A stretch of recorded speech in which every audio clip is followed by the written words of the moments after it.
Hello everyone, welcome to my YouTube channel Lost Bong Coder, where we explore the exciting world of web development and design. In today's video, we are going to learn how to create stunning animated buttons using HTML and CSS. In this video, we will be seeing another 3 types of animated buttons.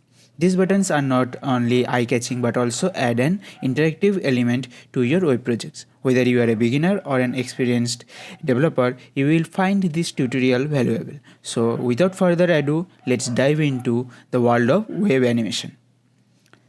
If you find this video helpful and want to see more content like this, don't forget to subscribe, like the video and leave a comment with your thoughts and questions. Your support motivates me to create more tutorials like this.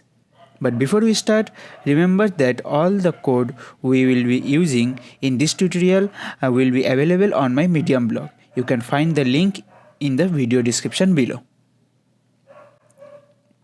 But before we start coding, let's take a quick look at what we will be creating in this video. We will design 3 types of animated buttons: rotate and scale, flicker button and shockwave button. Each button will have its unique animation when the page is loaded. As you can see, our first button is of animation rotate and scale, and the second button is of flicker animation, and the third button is of shockwave animation. This all animations of all these 3 buttons are loaded when the website is also loaded. I have not added the hover effect on these buttons. So in this video, there will be a bonus part where I will be adding the hover effect on of these buttons. That means when we hover over the button, then only the animations will be visible. So without more further wasting time, let's start our coding.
So as you can see, we have learned how to create 3 fantastic animated buttons with HTML and CSS. We don't use any JavaScript for these animations. There is not a single line of JavaScript in this code. These buttons can be great addition to your web projects, adding that extra bit of interactivity and style. Now it's your turn to get creative and experiment with different button animations and designs. If you enjoyed this tutorial, please consider subscribing to Lost Bunk Coder for more web development content. Don't forget to like the video and leave a comment with your thoughts and questions. Your feedback is highly appreciated. But before we go, remember that you can access all the code used in this tutorial on my Medium blog. Just check the video description for the link. You can copy all those code from there and use it on your own project, and you can tweak those values of color values, font values, margin values. You can tweak all those values. There will be nothing problem. So that's all for today. Thank you for joining us today at Lost Bunk Coder, and we will see you in the next video with some more amazing animated buttons. So goodbye. Thank you.